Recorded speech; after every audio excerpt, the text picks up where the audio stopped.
Assalamualaikum warahmatullahi wabarakatuh. Perkenalkan, nama saya Sani Adisapati.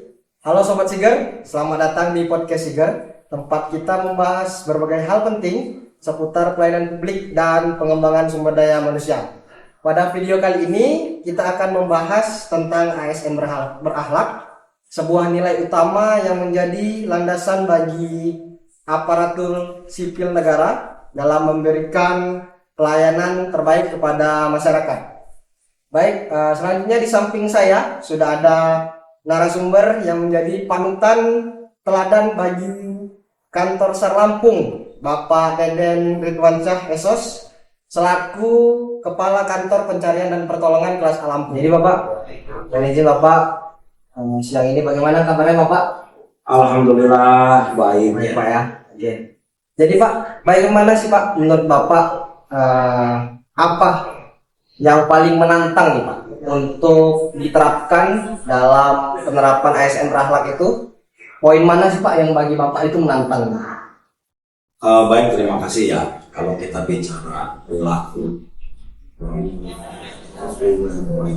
berhalak, orientasi layanan dan sebagainya, dari perilaku tersebut tentunya semuanya sangat menantang. Ya, sangat menantang bagaimana kita harus bisa memberikan layanan prima kepada masyarakat, kemudian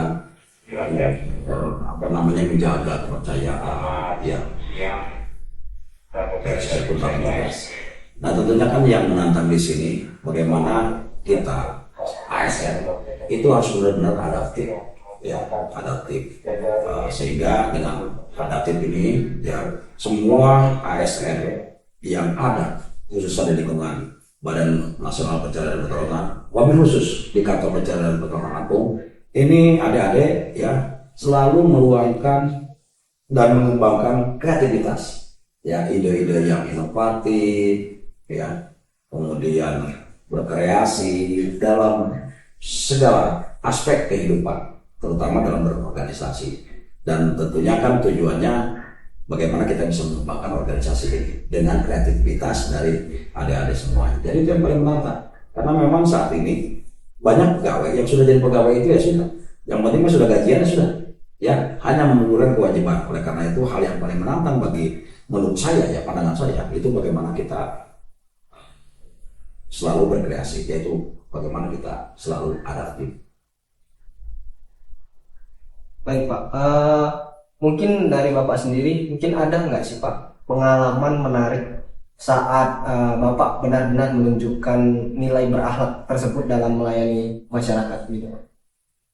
Ya banyak hal ya, tetapi kita kan tidak boleh menilai diri sendiri ya, atau menilai organisasi kita. Ya. Maka kita sudah memberikan semuanya ya, berakhlak kita kepada masyarakat dan dalam kehidupan kita atau tidak. Tapi yang jelas dalam kaitan rentan waktu yang ada selama saya bertugas di Basarnas, semua hal kayaknya saya sendiri pernah melakukan itu ya, bagaimana kita bisa memberikan pelayanan pada masyarakat, baik itu masyarakat yang membutuhkan penanganan kedaruratan, misalkan ada kecelakaan, ada kondisi yang harus kita tangani segera. Kemudian ada juga masyarakat yang bagaimana sih itu meminta pelatihan ke kita ya, dan mereka tidak mempunyai anggaran segala macam, kita tetap harus melayani karena sesuai dengan undang-undang juga salah satu pembinaan potensi ya, pembinaan itu adalah menjadi tugas dan fungsinya Basarnas juga kan. Karena itu kita tetap harus melayani sebaik mungkin dan seprima mungkin. Kemudian dari sisi tanggung jawab tentunya kita kan harus amanah ya. Kemudian juga bagaimana kita bisa mengembangkan diri kita, potensi kita ya, supaya harus dari kesekian lapangan dan tiap-tiap hari ini kita harus jauh lebih baik. Dan tentunya kan kita juga harus bisa bekerja sama dengan bukan hanya di lingkup kantor saja, tetapi dengan semua insan dalam kehidupan sosial tentunya dan bernegara melalui harmoni. Itu pengalaman saya, itu sudah kita lakukan, dan saya yakin juga seluruh personil Basarnas sudah melakukan itu. Sangat menarik teman-teman pengalaman dari Pak Deden tadi. Gimana sih Pak menurut Bapak cara sederhana agar setiap ASN itu bisa menerapkan bahkan dalam hal-hal sekecil sekalipun gitu Pak, dalam penerapan ASN berakhlak ini? Ya, jadi berakhlak ini adalah core value ya bagi kita abdi negara ya, selaku ASN. Dan ini bukan harapan saya sih tidak menjadikan jargon. Oleh karena itu, bagaimana penerapannya? Tentunya ini kan untuk komitmen dari masing-masing. Ya, dari masing-masing individu, ASN, khususnya di Kardosa Lampung ini. Ya, jadi komitmennya seperti apa? Kemudian juga kesadaran. Ya, bahwa saat ini kita semua adalah abdi negara. Ya, aparatur sipil negara. Oleh karena itu, kita harus mencanangkan dan harus mengedepankan nilai-nilai berakhlak terus. Berakhlak itu gitu. Ya, jadi budaya kerja kita adalah budaya berakhlak. Baik tutur kata kita, perilaku tindakan yang memang benar-benar itu menjadi nilai ya bagi organisasi dan tentunya akan berdampak sangat luar biasa bagi masyarakat, terutama terkait dengan masalah tugas pokok dan fungsi dari Basarnas. Baik, Bapak. Dengan adanya beberapa kemajuan teknologi seperti AI dan segala macamnya, Bapak. Nah, kira-kira Pak, apa ya Pak, inovasi yang paling memudahkan ASN itu Pak untuk tetap dalam core value-nya, yaitu berakhlak dan profesional itu Pak? Ya, kalau kita bicara inovasi ya, apalagi saya sarankan aplikasi bertumbuh, ya, bertumbuh dan sangat berkembang. Semua kementerian dan lembaga bahkan yang namanya aplikasi. Nah, kalau kita terkait hubungkan dengan irisan tugas pokok dan fungsi kita, sebetulnya kita nggak perlu harus buat aplikasi kalau menurut saya. Justru yang harus dikembangkan itu bagaimana ya semua personil Kardosa Lampung bisa melakukan pemberdayaan masyarakat. Ya, itu juga bagian dari inovasi pemberdayaan masyarakat yang memang daerah rawan bencana. Karena kita ketahui bersama bahwa hujan sedikit pun sekarang Lampung itu dilanda banjir di beberapa kecamatan. Nah, kita walaupun tidak didukung dengan anggaran yang tertuang di dalam MIPA dan POK kita lakukan pemberdayaan, bisa melibatkan stakeholder terkait dan mitra-mitra BUMN banyak di sini ya, CSA termasuk perbankan ya, itu lebih jauh lebih bagus inovasi yang seperti itu ya, daripada kita mengembangkan aplikasi yang mohon maaf ya, sekarang ini kan aplikasi banyak sekali dan pemanfaatannya juga sangat kurang. Oleh karena itu, untuk mewujudkan ya visi dan misi Basarnas ya dalam rangka mempercepat juga short time, tentunya kita banyak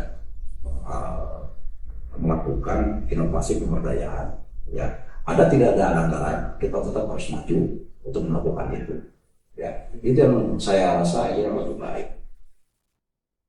Baik, terakhir Bapak, mungkin Bapak bisa memberi pesan singkat untuk teman-teman CPNS Basarnas, terkhususnya untuk kantor sar Lampung nih Pak, agar tetap semangat jadi ASN yang berakhlak. Iya, saya ya, adik-adik saya, anak-anak saya, CPNS ya, calon aparatur sipil negara, khususnya di kantor sar Lampung, kalian akan menjadi ASN yang benar-benar menjunjung tinggi core value berakhlak ini. Ya, karena saya lihat mulai dari awal kalian ada spiritnya, kemudian juga semangatnya, kemudian juga keingintahuan kalian gitu, dan perubahan-perubahan yang teman-teman lakukan. Bukan hanya saya lihat hanya mengikuti pasar orientasi sampai dengan saat ini melaksanakan pasar, tetapi saya lihat dari kesungguhan teman-teman ya, untuk ingin tahu, kemudian nyari tahu dan ngasih tahu satu sama lain, ini menjadi modal yang sangat luar biasa. Dan ini tinggal bagaimana nanti kesadaran dan komitmen kita ya, sehingga ASN atau calon-calon ASN ini benar-benar akan menjadi generasi emas yang akan mewujudkan Indonesia emas di tahun 2040. Terima kasih Bapak atas kesempatannya pada siang hari ini yang berkenan menjadi narasumber di podcast kami. Baik teman-teman sekalian, mungkin sekian dari podcast saya. We are family, Afif Nam Jagat Samagra. Baik Bapak, untuk saya ucapkan Sigar Rescue, kita bareng-bareng putar ya. Oke, ya. Sigar Rescue, putar. Terima kasih ya. Terima kasih Bapak. Sukses selalu di kegiatan masyarakat. Wassalamualaikum warahmatullahi wabarakatuh. Waalaikumsalam.